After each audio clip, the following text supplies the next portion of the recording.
Have you ever really stopped to think about how absolutely wild it is that we learn to talk? I mean, a tiny baby with zero lessons, no textbooks, somehow masters one of the most complex things on the entire planet. So let's get into it. Let's break down this incredible feat and explore the huge scientific debate right at the heart of it all. No, seriously, just think about that for a second. You can spend ages trying to teach a toddler how to tie their shoes, right? And yet somehow they just effortlessly figure out stuff like past tense, plurals, and how to build a sentence. How is that even possible? Well, it turns out that one single question has kicked off one of the biggest, most heated arguments in all of modern science. And really, it all boils down to this: the classic debate of nature versus nurture. Is language just a behavior we learn from our environment, kind of piece by piece, like learning to ride a bike? Or is it something else? Is it a biological instinct, something that's already hardwired into our DNA the moment we're born? Okay, so let's dig into the two opposing sides. All right, first up, let's talk about team nurture. So back in the mid-20th century, the big, dominant idea, and this was championed by the psychologist B.F. Skinner, was that language is really nothing special. It's just another learned habit. Skinner's theory has a name. It's called behaviorism. And the core idea here is that babies are born as what's called a tabula rasa, a total blank slate. They come into the world knowing absolutely nothing about language. They have to learn it all from scratch, basically just by imitating people and getting rewards from their environment. So, okay, how does this actually work? Well, it's through a process he called operant conditioning. It's a simple cycle. Just imagine a toddler sees some bread. That's the stimulus. They try to say the word they've heard their parents use, tinapai. That's their response. And what happens next? The parent gets all excited, yay, good job, praises them, and gives them the bread. Boom, that's the reinforcement. You just do that thousands and thousands of times, and according to Skinner, you've built yourself a language habit.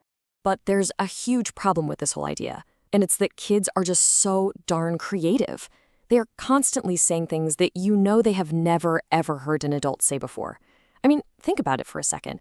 If they were just little parrots imitating everything, how on earth could they create brand new, original sentences? And on top of that, behaviorism just can't explain this really strange pattern that we see in kids. It goes like this. A child might start out correctly copying adults and saying went, but then a little while later, they'll suddenly start saying things like good. Now, no adult says good, right? So they can't be imitating that. It's a huge clue that the child is actually trying to figure out a rule all on their own, and that means something much more complex is going on inside their head. And that brings us to our challenger, the linguist Noam Chomsky, representing Team Nature. Chomsky looked at this incredible creativity in children at mistakes like good, and he basically argued, no way, we aren't just linguistic parrots. He said we are born linguistic geniuses.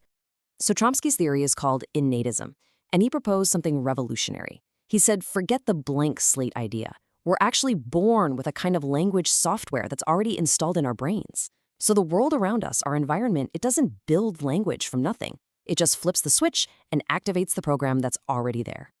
Now, according to Chomsky, this software has two main components. First, there's something called the language acquisition device, or LAD for short. You can think of it like a special little processor in our brain that is designed just for learning language. And second, there's universal grammar. This is like a built-in set of master rules, a kind of blueprint that works for every single human language on Earth. Okay, so where's the evidence for something like this? Well, ironically, the strongest evidence for Chomsky's whole theory comes from the adorable mistakes that kids make, what linguists have lovingly called beautiful errors. Okay, so take a sentence like this one. A little kid has never, ever heard a grown-up say runned or falled. So what in the world are they doing? Well, their internal grammar machine, that language acquisition device, has figured out the general rule for the past tense. You just add ed to a word. And they are logically, brilliantly applying that rule everywhere they can.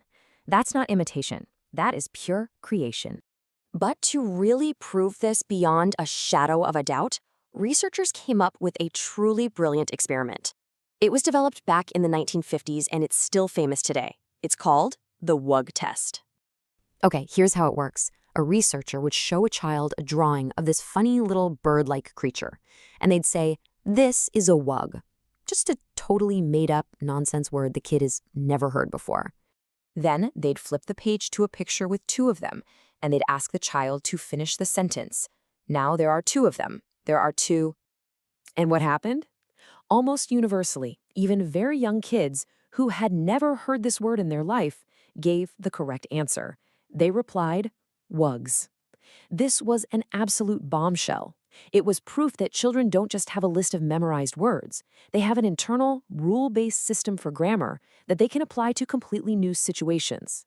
Okay, so if we accept that language is this incredible biological gift, that leads to a really important question. Does that gift have an expiration date? Is there a ticking clock? Well, it turns out a whole lot of evidence suggests that the answer is yes. This idea is known as the critical period hypothesis. And what it suggests is that our brain has this special window of opportunity, let's say from birth up until around puberty, where it's just incredibly flexible and ready to soak up language like a sponge. But after that period, that window, well, it starts to close. And what's really fascinating here is that it's not just one big window that slams shut.